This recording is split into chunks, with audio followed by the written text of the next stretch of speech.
Ustaz, bagaimana cara ikhlas yang benar-benar sesuai tuntunan Al-Quran? Ya, kita keluarkan surat Al-Ikhlas. Betul nggak? Cara ikhlas sesuai tuntunan Al-Quran, keluarkan surat Al-Ikhlas. Ya, sudah. Apa itu ikhlas? Itu dulu cara ngajinya. Apa itu ikhlas? Apa itu ikhlas? Tulus. Apa itu tulus? Ikhlas. Ya. Saya tulis ini ya. Baik. Dari belakang kelihatan ini? Oh, bagus. Saya tuh suka kagum ya. Kagum dimanapun berada. Bukan hanya di sini. Kalau saya bertanya kepada yang paling belakang, itu selalu kelihatan. Padahal belum saya tulis. Ikhlas. Ya, ini ya. Tuh, pelan-pelan. Ikhlas ini dari kata akhlasa asalnya. Akhlasa, yukhlisu ikhlasan. Akhlasa, gini.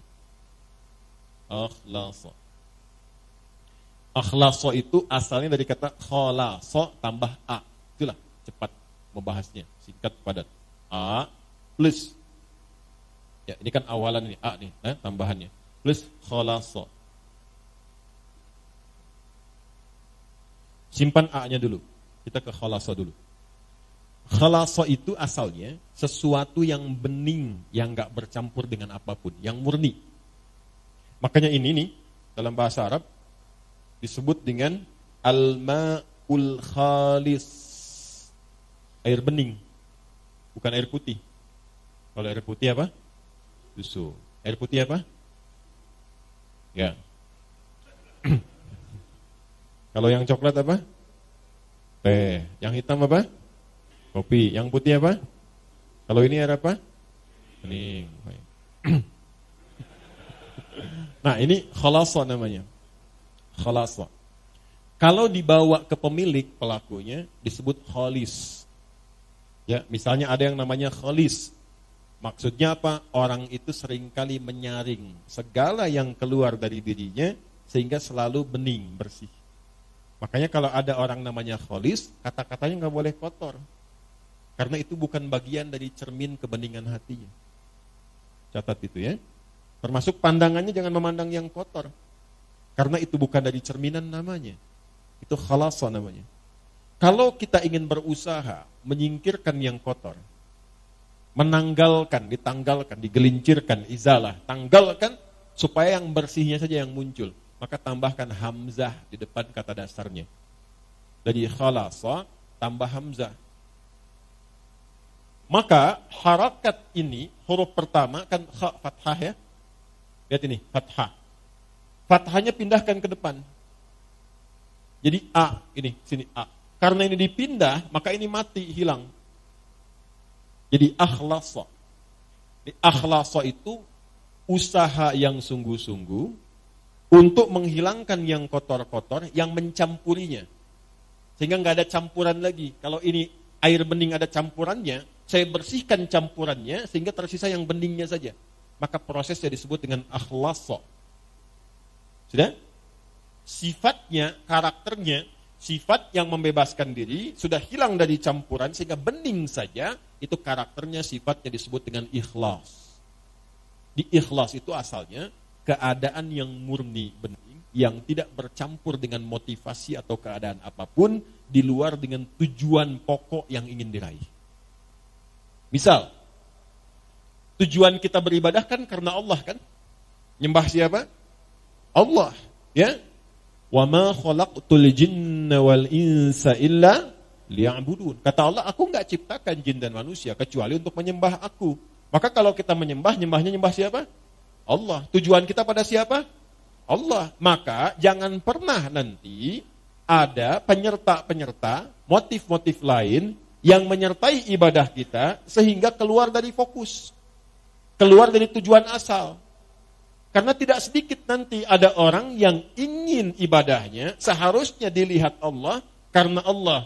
Ibadah yang dikerjakan karena ingin diperhatikan Allah sifatnya disebut ihsan namanya. An ta'budallaha ka'annaka tarahu fa illam takun tarahu fa innahu yarak. Hadis Muslim, hadis yang ke-8. Engkau berusaha menyembah Allah dan merasa diawasi sekalipun engkau tak mampu melihatnya. Itu ihsan namanya. Nah, ibadah yang ingin dilihat oleh makhluk bukan khalik disebut riya namanya. Riya. Imam mimpin. Bismillahirrahmanirrahim. Alhamdulillahi rabbil alamin. Maghrib. Bagus. Bapak komen setelah sholat. Masya Allah Ustaz, tadi bagus sekali suaranya. Mudah-mudahan Ustaz dijaga. Isya ditambahin cengkoknya dikit. Karena pujian tadi. Alhamdulillahi rabbil alamin. Misalkan, karena tujuan untuk didengar oleh orang yang tadi.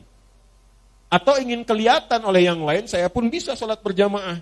Maka ingin dilihat disebut dengan riya, ingin didengar disebut dengan sum'ah. Itu yang menggeser dari ihsan. Fawailul lil musallin. Alladzina hum an salatihim sahun. Alladzina hum yura'un. Riya itu pengen dilihat orang. Bahasa kekiniannya pencitraan. Paham? Sedekah karena pencitraan. Bapak, ada Masjid Miftahul Jannah di Gede Bage akan renovasi. Saya yang tanggung semuanya. Saya kasih 1 miliar. Tapi tolong pasang spanduk dari Sabang sampai Merauke. Ini Haji Fulan, misal. Nah, itu riya namanya.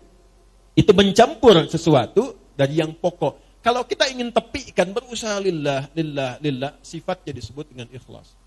Orang yang berusaha mewujudkan itu, berusaha namanya mukhlis. Jamaknya mukhlisin. Nah, kita itu diperintahkan oleh Allah sepanjang ibadah, usahakan yang ikhlas. Jadi usaha kita yang dilihat oleh Allah. Nanti Allah yang ngasih hasilnya. Orang yang berusaha untuk ikhlas disebut mukhlis, jamaknya mukhlisin. Turun surah Al-Bayyinah, surah 98 ayat 5. وَمَا أُمِرُوا إِلَّا لِيَعْبُدُوا اللَّهَ مُخْلِصِينَ لَهُ الدِّينَ. Kalau sudah dapat ikhlas itu diberikan oleh Allah dalam hati. Kalau sudah ada dalam hati, enggak pamrih. Dia enggak mikir apa-apa. Yang penting Allah ridha. Jadi walaupun dia ngasih ketahuan orang, dia udah enggak peduli dengan orang. Jadi ada level seperti itu ada. Sudah enggak ngaruh, mau muji mau enggak, kadang-kadang dia potong. Akhi, antum itu udah. Itu mah rezekinya dia aja ditipin Allah sama saya. Kalimat itu sudah nyaman. Tertanam dalam jiwanya, fokus tujuan ibadah hanya lillah. Kalau sudah Allah berikan sifat ikhlas itu berubah dari mukhlis menjadi mukhlas. Ada ikhlas, ada mukhlis, ada mukhlas. Mukhlis, ada mukhlas. Kalau sudah mukhlas, maka tingkat ini adalah tingkat di antara yang tertinggi dari hamba Allah yang sulit ditembus oleh setan. Jadi setan itu kalau sudah ketemu orang mukhlas, dia sudah give up. Nyerah dia. Memang dia masih menggoda untuk menunaikan tugas gitu kan. Ya, tapi tugasnya menjadi formalitas karena nggak bisa ditembus. Itu sudah pengakuan setan sendiri. Ada di mana? Di surah 15 ayat ke-40. Nah, Quran surah Al-Hijr surah 15 ayat 40. Illa ibadaka minhumul mukhlasin. Ya Allah, aku akan goda setiap anak cucu Adam dari depan, dari belakang, dari kanan, dari kiri. Di kanan, kiri, depan, belakang itu setan datang. Ya, kenapa enggak dari atas? Karena atas itu adalah bagian dari Allah untuk memberikan bimbingan lewat malaikat. Kenapa enggak di bawah? Sudah dikubur. Kalau sudah dikubur, setan enggak goda lagi. Kalau setan masih menggoda mayit, kurang kerjaan setannya. Orang udah enggak ada beban ibadah kok masih digoda. Paham ya? Nah, inilah mukhlas. Kalau sudah jadi mukhlas, gak bisa ditembus. Illa ibadaka minhumul mukhlasin. Kecuali hambamu yang mukhlas. Makanya suratnya surah 15. 15 itu Al-Hijr. Hijr itu benteng. Jadi kalau kita sudah ikhlas baik, punya benteng kita yang gak bisa ditembus. Tetap digoda. Tapi bukan berarti selamanya akan begitu. Masih dipertahankan. Pertahankan dengan apa? Dengan jalan. Apa jalannya? Jalan besar itu disebut syara. Konsepsinya disebut dengan syariat. Maka munculnya syariat. Jadi untuk ikhlas itu lewat syariat. Apa bentuknya? Nanti turunannya lewat ibadah. Apa di antara detilnya? Lihat aja, setiap ada kata yang membimbing pada keikhlasan, amalannya itu yang mengantarkan pada ikhlas. Di mana ditemukannya? Gampang. Setiap ada ayat, ada dibuka dengan kalimat iman, maka amalan setelahnya mengantarkan pada ikhlas. Kalimat iman pertama Al-Baqarah ayat 3. Alladzina Alladzina yu'minuna bil ghaib wa yuqimunas shalah. Tuh, kalau kita melatih salat dengan baik, dapat ikhlas. Jangan cukupkan pada yang fardu. Karena yang tidak pengen banyak ikhlas pun 5 waktu juga. Kalau pengen dapat itu menjadi mukhlas, maka latihan, tambah sunnahnya, tahajud bangun. Gak apa-apa, malam pertama itu gak apa-apa, 2 rakaat juga gak ada masalah. Nanti setelah menikmati itu akan tambah 4, witirnya baru 1, sampai nanti 10, witirnya 1, 11. Ada yang makin enak, makin nikmat jadi 2, 3, ada yang 39. Itu masing-masing mendapatkan kenyamanannya. Nanti setelah itu tiba-tiba paginya udah syuruk dia, dapat duha lagi pertengahan, duha akhir, rawatibnya. Kalau udah terbiasa dengan sholat sunnah, itu suasana hatinya akan beda. Makanya amalnya pun akan lain. Itu sholat tuh, itu baru sholat. Tuh, kaget kan? Dan kalau sudah sholatnya bagus itu nanti akan ada pancaran. Di antara pancarannya sudah bisa gemar berbagi tuh. Kalau sholatnya sudah bagus, nggak harus dengan harta. Jangan selalu diartikan dengan harta. Berbagi perhatian, berbagi ilmu, berbagi petunjuk pada kebaikan. Makanya setelah sholat, lanjutannya infak. Wa mimma razaqnahum yunfiqun. Infak pun masih latihan juga. Jadi begitu Anda banyak memberi, berbagi, bukan memberi ya, berbagi. Maaf ya, dibagikan. Kenapa dibagikan? Karena Allah titipkan. Jadi yang dibagi itu titipan Allah, bukan punya Anda, bukan punya saya. Mumpung Anda yang dititipi, cepat ditunaikan. Sebelum itu dicabut, dititipkan pada yang lain. Itu cara bacanya. Dari mana taunya bahwa itu bagian orang lain, bukan kita? Maka lihat kebutuhan kita itu seperti apa dalam sebulan. Ada anak, ada istri, kan? Atau sebaliknya istri, ada suami, ada anak. Ada siapa lagi? Bagaimana kebutuhan sebulannya? Berapa banyak yang dibutuhkan? Keluarkan dulu, simpan dulu. Lalu setelah itu, kalau kita sebut bagian dari kelebihan, apa rencana-rencana masa depan yang paling dekat? Atau yang jauh? Itu yang kita sebut dengan tabungan. Kalau sudah terpenuhi itu, lebih dari itu hak orang lain yang Allah titipkan lewat kita. Nanti disebutnya infak. Infak itu banyak nanti. Kan infak pertama untuk keluarga. An-Nisa ayat 34. Infak kedua untuk kerabat terdekat nanti. Seperti orang tua. Orang tua itu bukan dizakati, tapi diinfaki. Dalilnya mana? Al-Baqarah ayat 215. Yas'alunaka madza yunfiqun. Mereka bertanya padamu Muhammad sallallahu alaihi wasallam, apa yang harus diinfakkan? Qul ma anfaqtum min khair. Kalau mau infak kata Allah yang terbaik. Jangan engkau enggak suka lihatnya saja dibagi orang. Itu ada di Al-Baqarah ayat 267 sampai 269. Wala tayammamul khabitha minhu tunfiquna walastum biakhidhihi illa an tughmidu fi. Jangan kasih orang benda yang kamu lihat saja sudah enggak suka. Ya, jangan masukin kotak infak. Keadaan uang yang Anda lihat aja udah enggak suka. Dilecek, di bank aja enggak diterima, masukin aja kotak infak tuh. Misalnya, jangan seperti itu. Itu langsung dapat penolakan dari Allah. Kalau sudah ada yang terbaik, yang bagus, maka kepada siapa diberikan? Lil walidain, orang tua. Orang tua tuh memang enggak pernah minta di lisannya. Tipikalnya begitu. Tapi kadang-kadang kode kerasnya itu sering muncul lewat sikap. Itu harus pandai dibaca. Alhamdulillah. Mama cekap teh jagong oge ya. Oh, berarti kemarin makan jagung. Segera kirimkan berasnya. Ya, oh, pengen mangga. Tadi ngalangkung ke Kosambi. Nih rawas pisan ketinggalnya. Cepat ke Kosambi. Apa yang disebutkan cari. Kalau memang bisa didapatkan. Kalau ada kelebihan harta yang Allah titipkan, orang tua 9 bulan lebih 10 hari dikandung, dirawat-rawat, diberikan ASI. Kalaupun Anda sukses kata Allah, jangan bangga dulu, bukan karena kerja keras Anda. Mungkin itu tangisan ibu Anda yang sering berdoa kepada Allah. Minta anaknya jangan seperti saya ya Allah. Mungkin itu keluh keringat ayah Anda yang dulunya ke sawah, serabutan, minta sama Allah, ya Allah, tinggikan derajat anak saya. Jadikan dia lebih nyaman. Gak apa-apa saya begini ya Allah, yang penting anak saya nyaman tidurnya. Kuliahnya tinggikan, sekolahnya tinggikan, berikan derajatnya. Makanya ketika Anda tumbuh dan sukses, bahkan sukses, itu yang pertama diminta oleh Allah dan diperintahkan berdoa mensyukuri itu dengan mengarahkan doa pada orang tua. Qala rabbi auzi'ni an ashkura ni'mataka allati an'amta wa ala walidayya. Itu ada di Quran surah 46 ayat ke-15. Kalau Anda merasa udah usia 40 tahun bahkan udah sukses, udah hebat, jangan membanggakan usaha Anda, kata Allah. Mungkin itu saham terbesarnya adalah amalan orang tua Anda. Maka dari itu, kalau belum mampu memberikan sesuatu yang, ya, kalau membalas itu nggak mungkin. Yang bisa dilakukan adalah memberikan kasih yang sekiranya mendekati apa yang bisa dilakukan. Ada seorang anak mengatakan pada orang tuanya, setelah dia memberikan bakti luar biasa. Ya, jadi dia, ini kisah nyata. Saya tuh dulu waktu 90-an tuh masih banyak buku-buku bagus tuh. Sekarang tuh sudah nggak banyak maknanya gitu ya. Semua dicetak aja gitu. Ya, dulu tuh berkualitas buku-buku, banyak kisah-kisah orang soleh, 40 kisah orang-orang soleh, banyak sekali. Ada seorang ayah sakit, dirawat oleh anaknya, sampai luar biasa maksimal.